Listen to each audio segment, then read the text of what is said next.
Okay, good morning once again to our class today, BC310, Church and Ministry Administration. Let's just pray and we will get started, please. Father, we thank you for the opportunity to get together and learn on practical things concerning the ministry. We pray that things we discuss, Lord, will be useful to the listeners, to all of us in understanding and in ways that we can use for the work that you've called us. We thank you and bless this time in Jesus' name. Amen. Okay, so I think we'll plan and do just 1 hour today. And we just have a few final topics left that we will cover in this course. Maybe we might be able to cover it today. That's not too many. And we're not going to go into too much detail. I just want to share some of the things that we are doing at All People's Church. And you can take these ideas and those who need to use it in different aspects of ministry can use it. And so last week we covered all the way till finances, lesson 11. So I'm going to touch on a few other topics, not in too much detail, but just share some information. The 12th lesson is on legal matters, which is required for a church or a Christian organization. So the way we work is, of course, none of us are, the pastors and our leaders. We are not lawyers. We're not been trained as lawyers. And so we have people who help us. So basically we have 2 legal people. They are not part of our church, but they are outside lawyers. People who help us with these matters. And one of them is from a Christian background, one of them is not from a Christian background, but that's okay. They're just helping us with legal matters. So one person is good with the legal matters of the religious organization. Right? So as far as the legal framing of the organization. So we go to him only if we need to make some change. Example, in the trustees. So originally we had 4 of us, then 2 people because they relocated overseas. We had to bring in some new trustees. And so we go to him, a person like him, and he'll tell us, how to draft the document that needs to be done and how to get it registered and all that. So the change in the trustees, the membership, the people who are responsible for the organization, he will help us with that work, and he has helped us. So that's one kind of a legal person whose help we take. And it's very, like, let's say in all of these years, we needed his help maybe just for 1 or 2 matters like this, to tell us what to do and to help us get it done. So it's not like something we need regularly.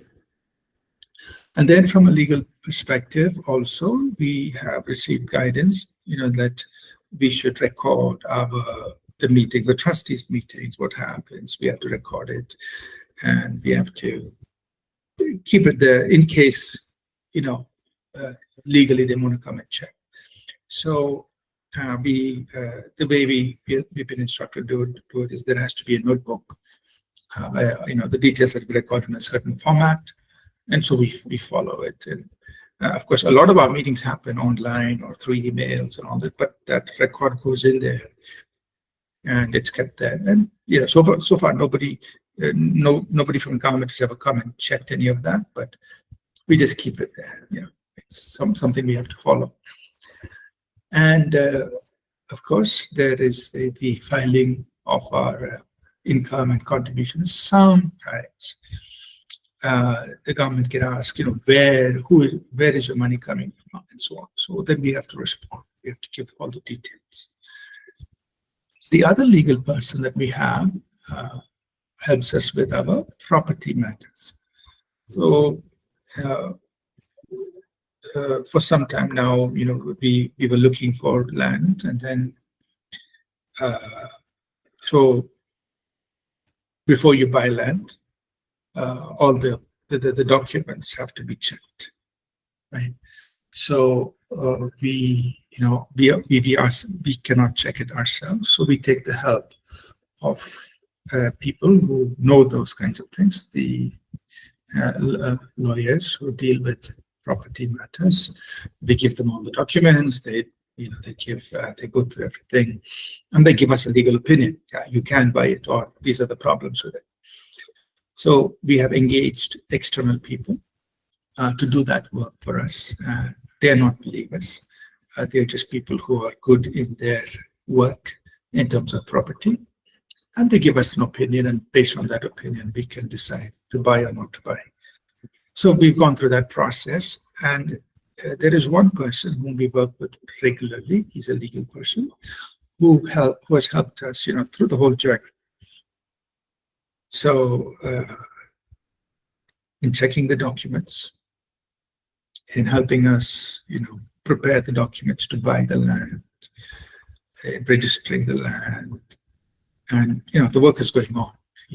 So this person is not a believer, but he's a legal person, a lawyer by training, and he knows all these things. He's been in that area of work for more than 40 years, so there's a lot of experience and all of that.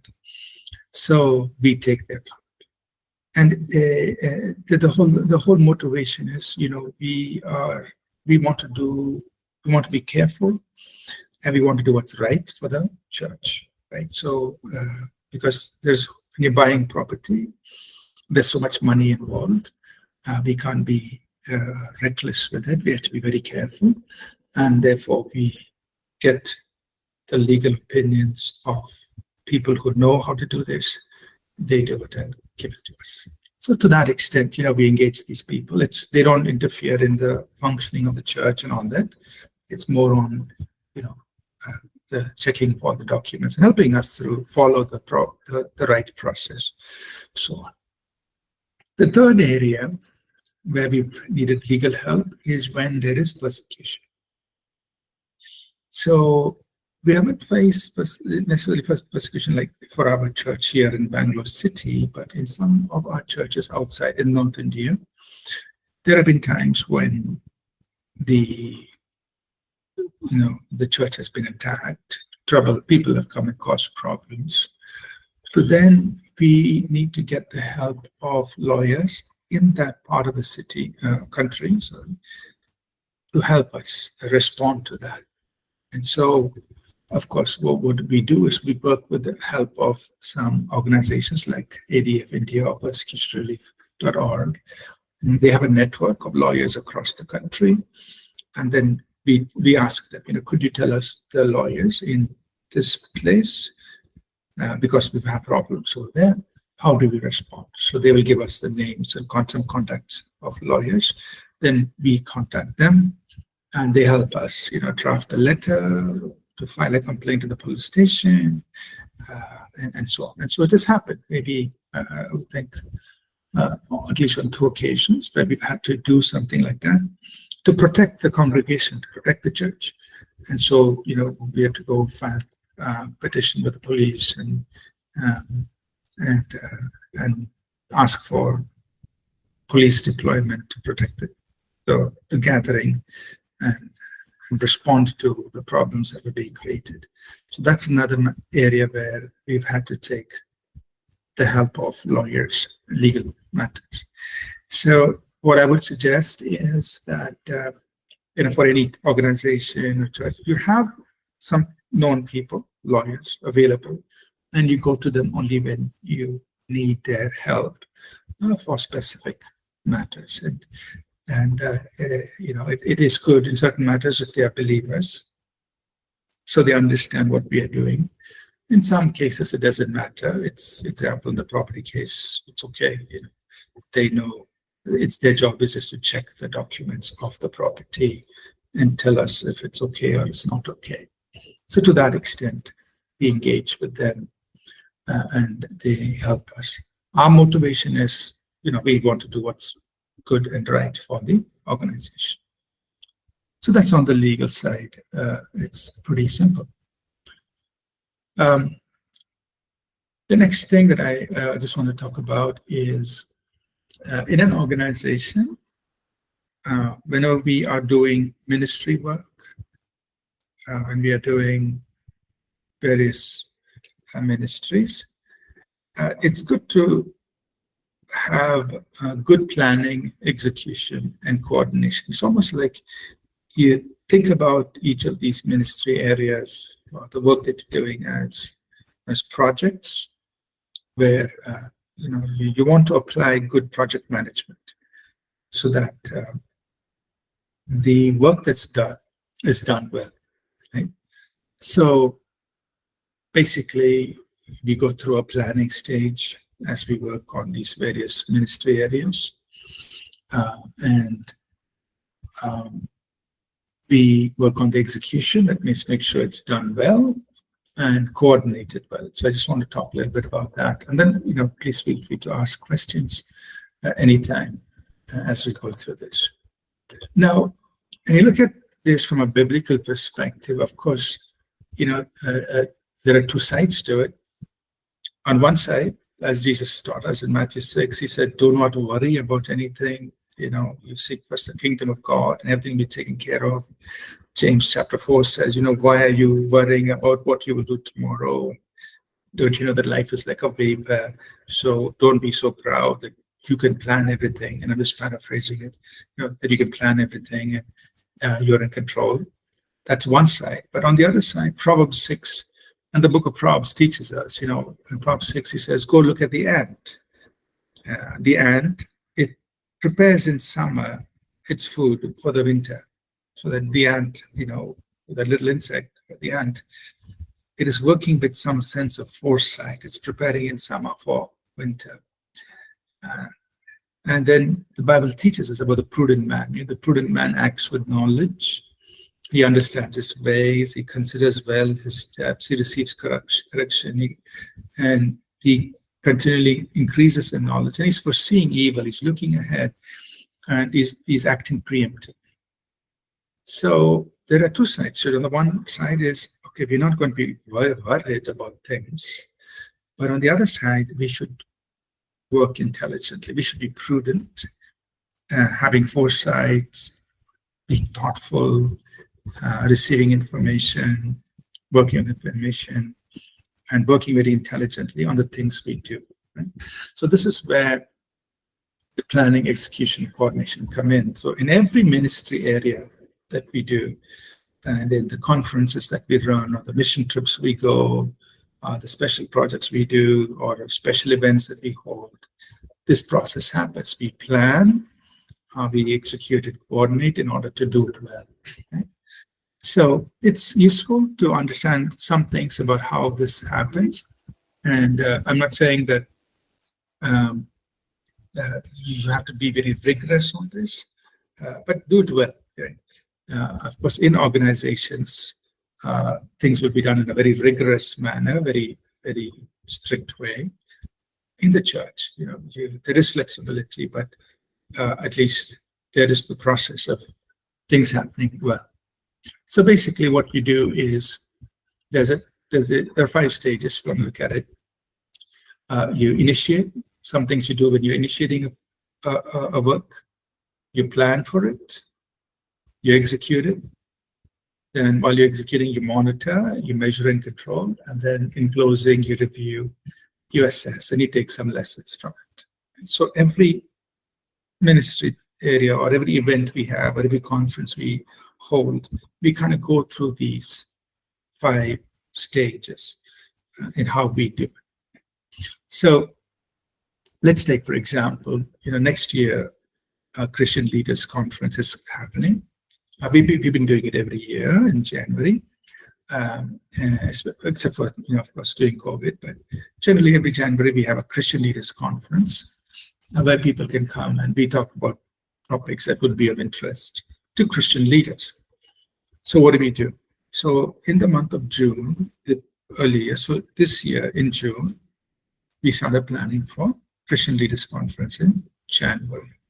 So we initiated. We said, okay, this is going to be the topic, and let's start planning for that. Which means we have to inform people about the dates. We have to fix the dates, fix the venue, and give an initial announcement about it so that others can also start planning. Those who want to come can plan. And some people from outstation, they have to buy their tickets and all of those things. So it's good to inform them early. Right? So let's look at this now. Why do we want to go through all this? And what are the things we look at? We want to have a clear objective, and we have a timeline. We want to have somebody leading it so that the work can be done and somebody is held responsible for it.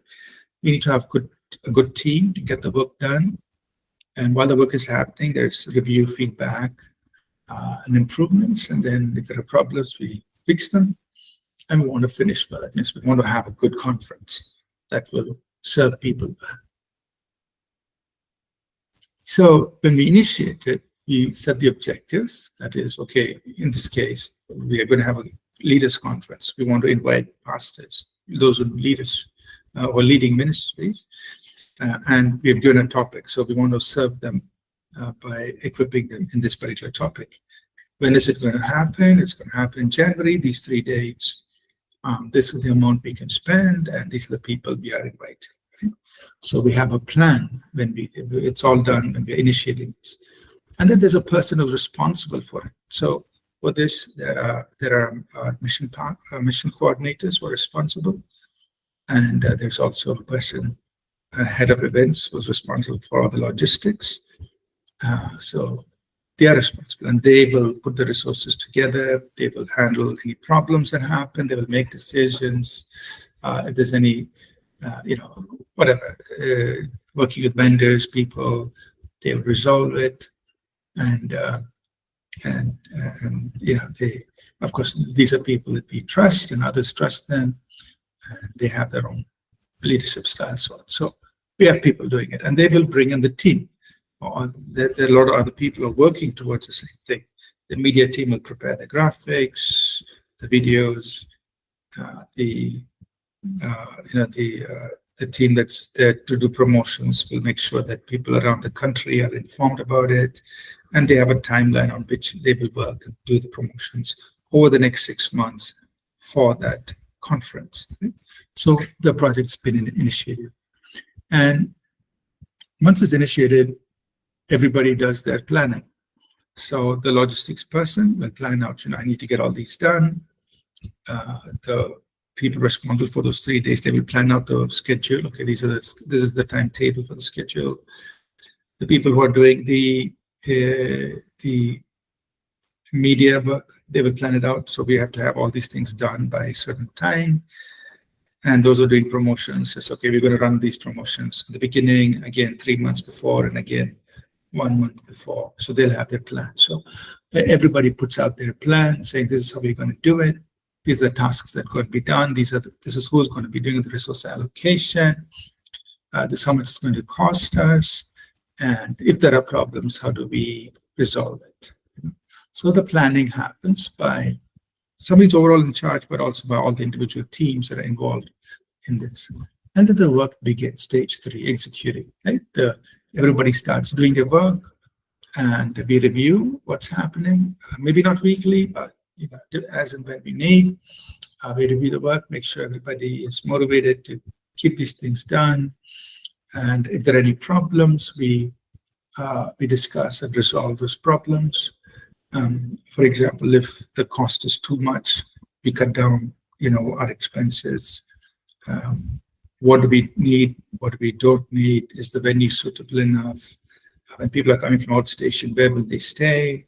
All those things we work through so that we can see that things are done, and they report back. Yeah, it's happening. This is where all the work is work is towards getting that ready for the conference. And then from time to time, we monitor. That means we have a meeting. Okay, is everything all right? Costs are in, as we planned. Our accountant is involved. She will know, okay, the budget is there, and this is what we're planning to spend for that event. Sometimes we may expand the scope, or we may reduce the scope of what we're going to do. So the costs may change. We may increase or they may decrease, and we monitor what's going on. So through having discussions with the individual teams that are involved, we are making sure that everything is happening as determined as we work towards the conference, getting it ready. Right? And then the conference actually happens, and at the end of the conference, we do a review, which will usually be done by our mission coordinators and the events person. The accounts will review the actual versus the estimate. The accounts will review that. And if there are any lessons we need to learn, okay, we didn't do this well, or we should have done this better, we take that into consideration for the next time, or for future work. Right?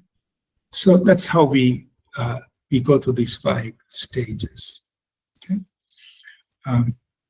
Now, how we do this, the project management methodologies, you don't have to worry too much. There are just different ways in which these projects are run. I'll just mention them at a high level. One is what is known as a waterfall or linear method. Then there's what is known as an agile method, and there's a hybrid. So in a classical way, which I just described, we go through this whole sequence of steps. Now we do the initiation, the planning, and we go through that in a sequential way: 1, 2, 3, 4, 5. So that's typical waterfall method. In an agile method, it's like it done in short sprints. It's iterative. So you do once, you do another time, as you're working towards the whole project. That's another way people work. And these are like an in-depth ways to run the project, so that you don't have to worry about it. Skip it. Yeah. And the last one is a hybrid. That means you can combine these two in the way you work. So generally, we do a combined work. That means while we have this whole plan of the 5 stages, we are iterative as well. That means we're looking closely at what's happening. We keep making changes as we go along. So it's kind of a hybrid approach that we take in the way we work. Right? And how do we, let's say, the tools that we normally use? We use spreadsheets, and we have other tools that we use mainly for our IT team, so we don't use that for all our ministry areas, but mainly we just use spreadsheets to track our work and communications that happen. Okay, so you don't have to worry too much on that. I'll skip these things here. Okay, last 3 points. Let me pause here, see if there are any questions. Any questions so far? I think okay.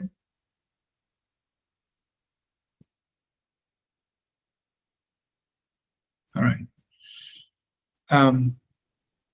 Let me just go through the last few points and we should be done.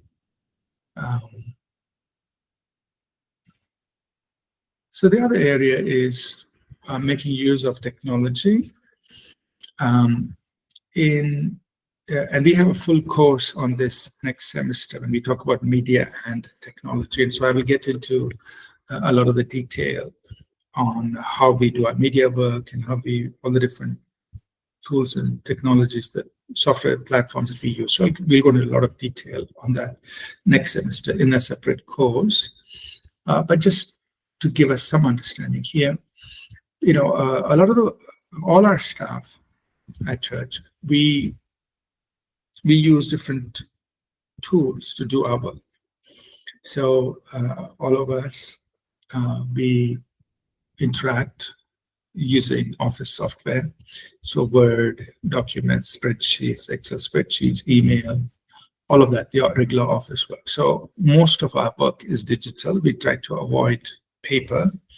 And so everything is digital as far as possible. Of course, in some cases, there will be paper involved, but it's very, very minimal. Most of our work is all digital. And for our accounting, we use a software called Tally. We have a church management software that's called Rock RMS. So all the information, all the people who visit us, visited the church, who are attending the church, who are members of the church, all of that is in that church management software. And our IT team is currently building out a new product that we will move from our current product to that, so that that's more in line with what we need. But right now we're using a free software called Rock RMS for church management. For our staff management, we use another product called Orange HRM. It's a human resource management software. And this is, again, an open source product. So this is where all our staff will report their work hours, their timesheets. They will apply for leave. And basically, we track all the information of our staff and consultants in this staff management software. And we'll go into all the details of this, in our next semester. I'm just giving you an idea of some of the things we use. And for our communications, that means for us to send out broadcast emails. So we have maybe 30,000, 40,000 people in that email list. And if you want to send out a broadcast email, we use another software. It's called PHP List that drives out the communications to these people. And these are only a few of this. Like this, we have many more. For instance, right now we're using Google Classroom to run the online classes. We also have OpenEdX that runs through which we run our e-learning platform for the Bible College. And there are a lot of other different platforms that we use for other work, right? But the main thing is, as far as possible, it's good to leverage technology for the church, for the ministry that needs to be done. And we'll get into the details of this next semester in a separate course. Last 2 points I just want to mention in passing, again, it's not very detailed, is as organizations, Christian organizations, there are 2 things we need to keep in mind. That is, we need to continue to pursue excellence and also innovate, strategic innovation. That means, so pursuing excellence, we want to do our work well. Whatever you do, do it well. And the best way to make that happen is to make it part of our culture, so that everybody knows that, look, we want to do well. We want to do the best we can. And then also strategic innovation. That means try to come up with new ways of serving people. And we do this innovation not just for the sake of doing something new, but to address specific needs. Right? So if we see there's an area of need, but we are not addressing it, so we need to come up with a method, a way to address it. So then we innovate. Now, what is the best way to address it? We come up with a new way, an innovative way to address that need. For example,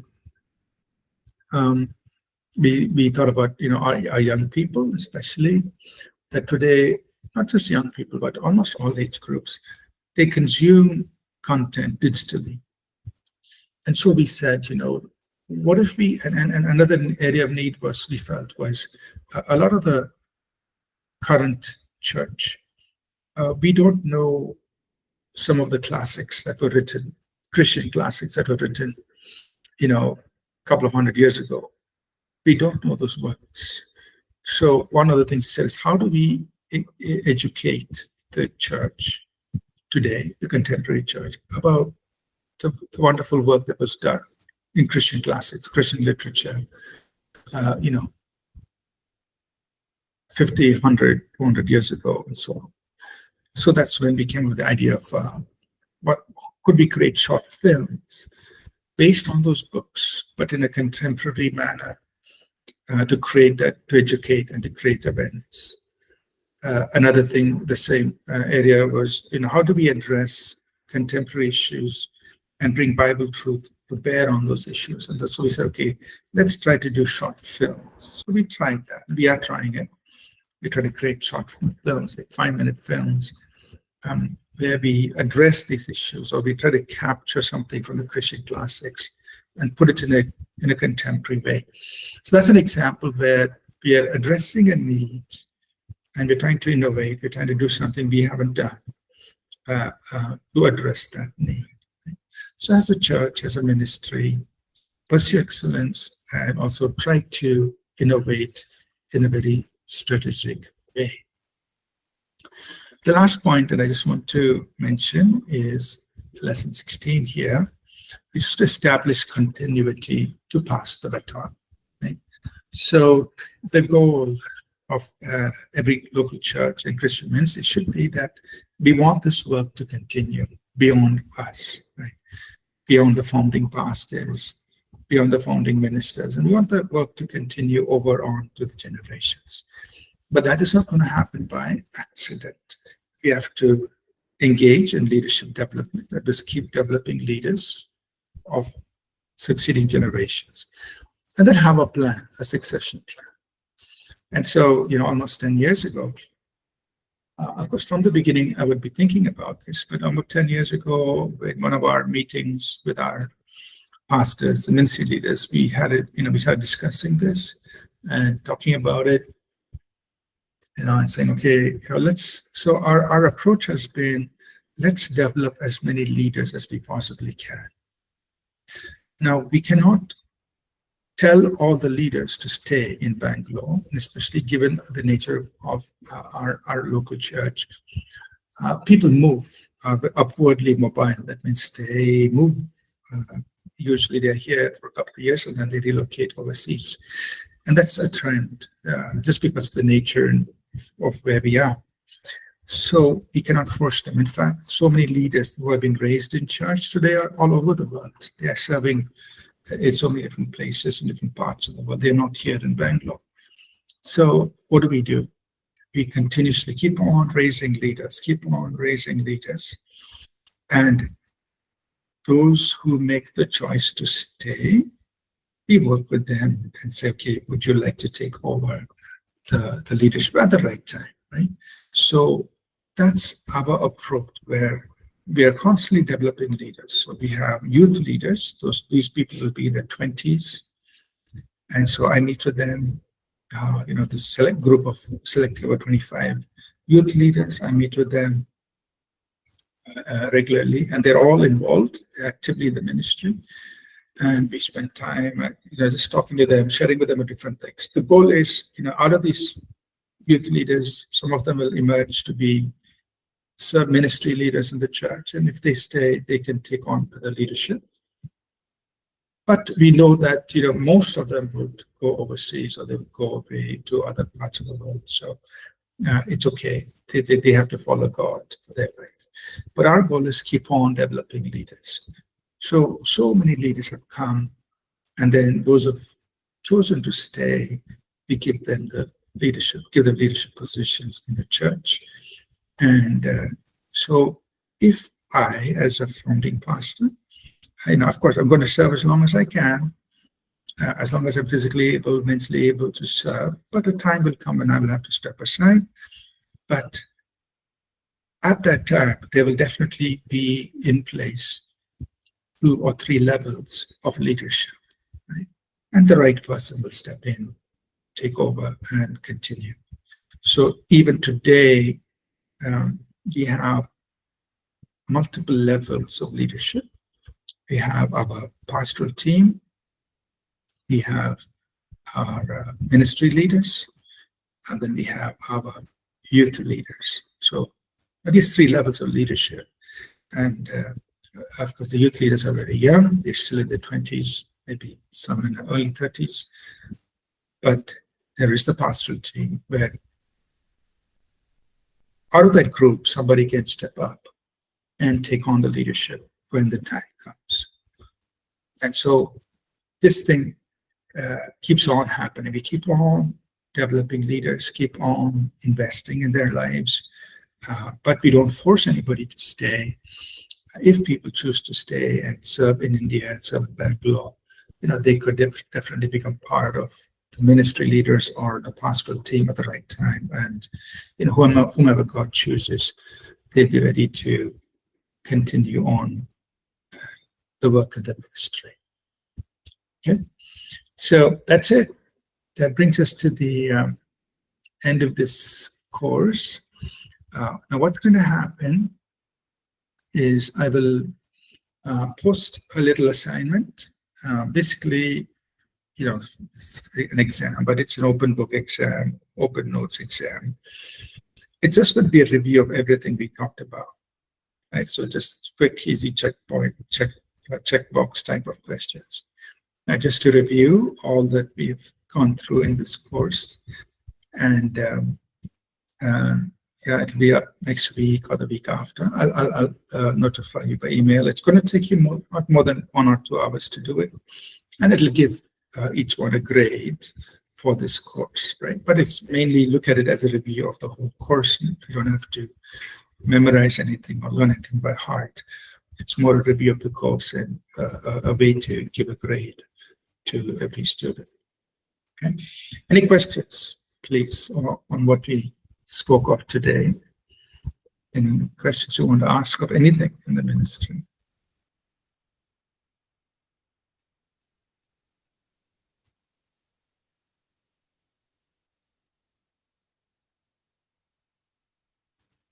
Okay. All right, so I will close for today. Pastor, can I ask one question, please? Please. Yes, you're welcome. Yeah, Pastor, I have seen one place there. The pastor will start the service when that one person who is taking care of church, whenever he will tell. So I have seen there, if they have guests in their house, so then he will tell the time when to start the service. How we can make them understand there should be time for everything and we should be disciplined and all. Yeah, I am not sure how to.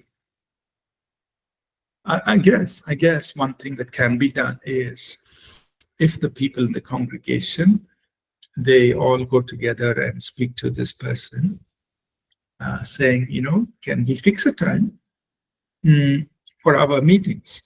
Can be example. For Sundays, can we fix 10 o'clock in the morning? And, if you're having something in the middle of the week, can we fix the day and the week, the day and the time? It'll make it convenient for all. I think if the people in the congregation go and talk to the person in charge and say, can we do this? It'll be good for everybody. So we know what time to come and it'll help us. Hopefully, the person in charge will understand and will be able to do it. So I think it's useful if everybody goes and talks to them. Okay, Pastor. Anything else? Any other questions?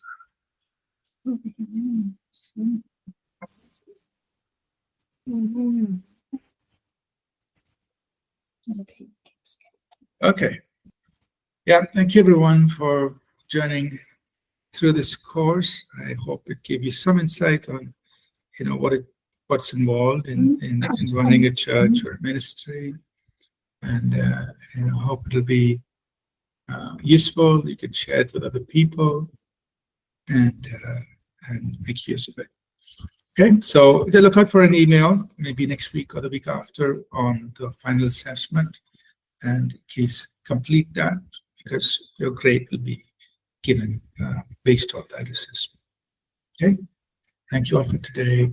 God bless. Bye now.